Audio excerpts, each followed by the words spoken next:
Next है हमारा find two consecutive positive integer sum of whose squares is 365।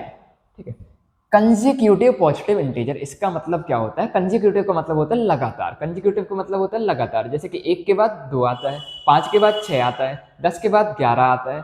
तो मान लो मैं एक नंबर ले लूं, let first number is x, तो नंबर क्या होनी चाहिए? लगातार होना चाहिए। तो सेकेंड नंबर क्या हो जाएगा हमारा? Second number is x plus 1। ठीक है, कंसेक्यूटिव मतलब लगातार, जैसे कि 10 के बाद 11, 5 के बाद 6, तो वैसे ही एक्स के बाद क्या? X plus 1। अगली चीज लिखिए सम ऑफ हुज स्क्वायर्स, मतलब इनका क्या करो? स्क्वायर करो। दोनों नंबर का क्या कर दो? स्क्वायर कर दो। और स्क्वायर करने के बाद क्या कर दो? सम कर दो। तो ये कितना है? 365। ऐसा क्वेश्चन में लिखा हुआ है। इसको सॉल्व करेंगे तो हमारे नंबर मिल जाएंगे। ठीक है, तो सॉल्व करते हैं। एक्स स्क्वायर का एक्स स्क्वायर, इसको ए प्लस बी के होल स्क्वायर से सॉल्व करेंगे तो a square plus b square plus 2ab equal to 365। ठीक है, तो ये कितना आ गया? 2x square plus 2x plus 1 minus 365 equal to 0। That is 2x square plus 2x plus minus minus होगा 364 इक्वल टू 0। देखो पूरी इक्वेशन 2 से डिवाइड हो रही है, तो मैं इसको थोड़ा 2 से डिवाइड करके क्या कर दूं? सॉर्ट कर दूं। तो ये कितना आ गया? X square plus x minus 182 equal to 0। और 182 का फैक्टराइजेशन तो हमने लास्ट क्वेश्चन में ही किया था ना, कितना आया था? 13 और 14। तो इस इक्वेशन को क्या कर लें? सॉल्व कर लें। तो x square plus x minus 182, सम कितना आना चाहिए? सम आना चाहिए कितना? 1। और प्रोडक्ट कितना आना चाहिए? माइनस 182। तो नंबर हमें क्या मिल गए? 14 और 13। इसके पिछले क्वेश्चन में ही हमने फैक्टराइज करके देखा था।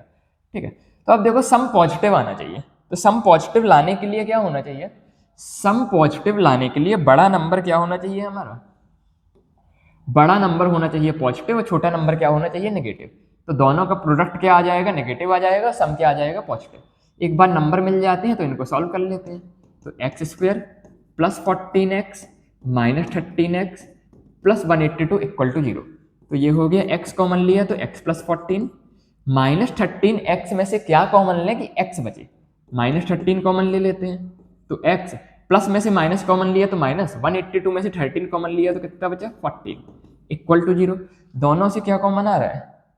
कुछ लफड़ा हो गया क्या? यहां पर माइनस 182 था, ये क्या है हमारा? माइनस 182 है। ये आ गया माइनस 182। कैसे पता चला? सामने प्लस बन रहा था लेकिन वहां माइनस बन रहा था, तो मैंने पीछे देखा कुछ मिस्टेक हुई है क्या। तो देखो माइनस है, माइनस में से माइनस कॉमन ले लेंगे तो क्या बचेगा? प्लस बचेगा। अब दोनों जगह से x प्लस 14 कॉमन लिया तो यहाँ पर कितना बच गया? x minus 13 equal to 0। तो x की वैल्यू इस वाले से कितना आ गई? माइनस 14। और इसको 0 से कंपेयर करेंगे तो कितनी आ गई? 13। तो पहला नंबर हमारा कितना आ गया? x, x मतलब 13। ठीक है, तो फर्स्ट नंबर हमारा मिल गया हमारा 13। तो सेकेंड नंबर कितना होगा? सेकेंड नंबर हो जाएगा x प्लस 1। तो सेकेंड नंबर हमारा क्या हो गया? 13 प्लस 1 डेट इज 14।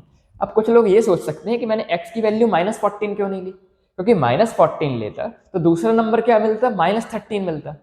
और माइनस 14 और माइनस 13 को मिला के हमारा आंसर आ सकता है क्या?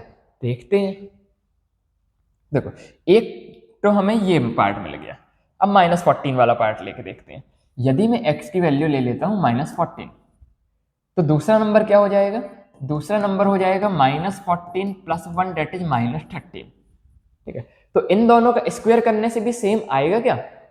देखो x का स्क्वायर मतलब माइनस 14 का स्क्वायर, दूसरा माइनस 13 का स्क्वायर, इसको भी हम सम करेंगे तो कितना आएगा? सेम आएगा। क्या 14 का स्क्वायर कितना होता है?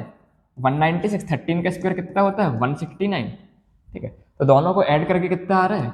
365। मतलब हमें नेगेटिव वाले और पॉजिटिव वाले दोनों लेने हैं।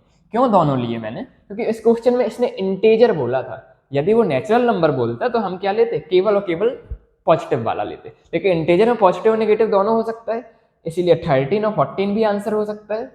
और दूसरा माइनस 14 और माइनस 13 भी आंसर हो सकता है। तो दो पेयर बनेंगे हमारे। ठीक है।